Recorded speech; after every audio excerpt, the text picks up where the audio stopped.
Hello, my name is Nigel Kent. I'm a 73-year-old, a gay guy. I've been gay all my life. I've only been 73 for a little while, but the second seems to be more important than the first.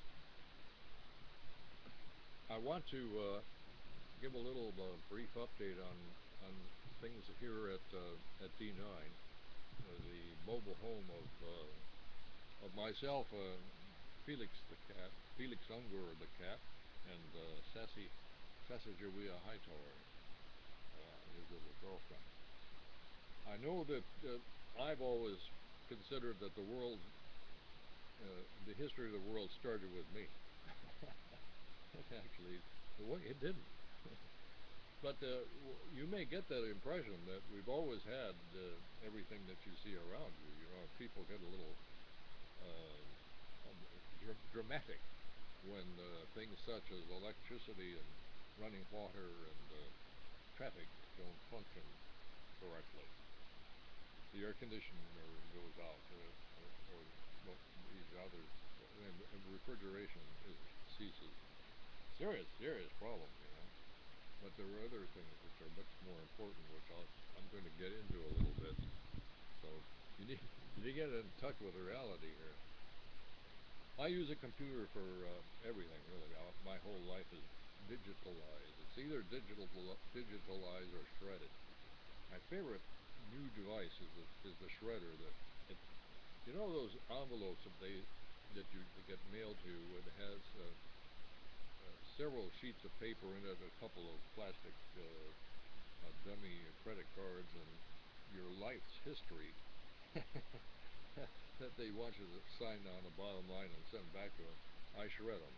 They go right in there. One whole wad. It's just beautiful. The thing goes and then and they're gone. I just love it. It's been my pride and joy. And I reduced the all of my whole paper trail down to what do you know the little flash drives. I not only have my life's history on it, I have the entire family tree. Anyhow, we're all on that. So the technology that old Nigel has had the pleasure of being part of since 1990 has been the evolution of the PC, which became affordable and usable. You know, there were PCs before that, but they weren't all that usable and or affordable. My first PC was a $25,000 CAD system. I did three-dimensional CAD. It was really fun. Very entertaining. And because of that, when I later in the 90s, was experiencing.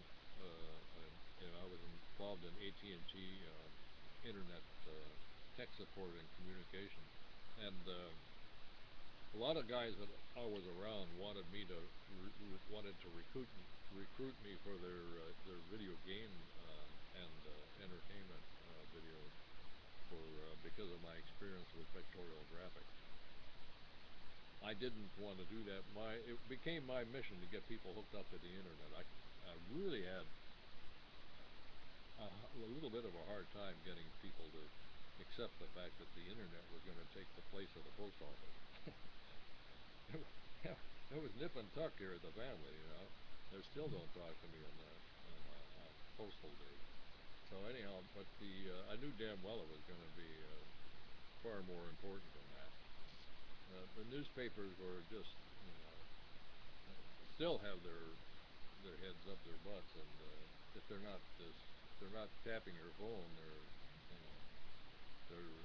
they're just about an hour ahead of the old system. You know, they used to have. They hired a guy, and he'd walk around town and hear ye, hear ye, hear ye. Here's the news, and he'd read it off. You know, and he'd read off whatever the king told him to, of course. And now we have the Milwaukee Journal does the same thing. Anyhow, that being said, nothing personal. But the Milwaukee Journal owns the newspaper, and they own the television in this town. That's like a one-horse town. I'm turning in I doped, and I'm turning in my yellow jersey that I won in the 1981 Yoplait race. The reason is that I ate sperm the night before, and as they charged Lloyd for having too much testosterone, I obviously did too. So I have to turn it. I had to turn my jersey in, and I will never again leave the pack in my dusty trail because I really kicked the most. And they knew something was up. They just didn't know what it was. I was accused of cheating, by the way. There were the guys that I beat who couldn't believe it, and they had their revenge next year because I really didn't care next year, and they were all propping around like, oh, we got him now, But that was the secret. And I didn't have any sperm the next year either. I could have been real easy. On the serious side, Neil Armstrong was given a Congressional Medal of Honor for his participation on the Apollo 11 mission. And he was the first of those two astronauts to step on the moon. The first being a significant, but the other guy was just as important. However, I haven't a clue who it was because the news blurb that I picked it up from didn't include that. And that news blurb, by the way, is from our Nigel Kent weather station, which you can find on the W Underground, all one word, .com weather station. I have a weather station up here, and on one of my broadcasts I'll take you through that. But it records the weather out from the outside sender every 15 seconds, and we collate that here on a software package and upload it to the internet site on the W Underground every 5 minutes. And when there's serious weather, I shrink that down to 1 minute.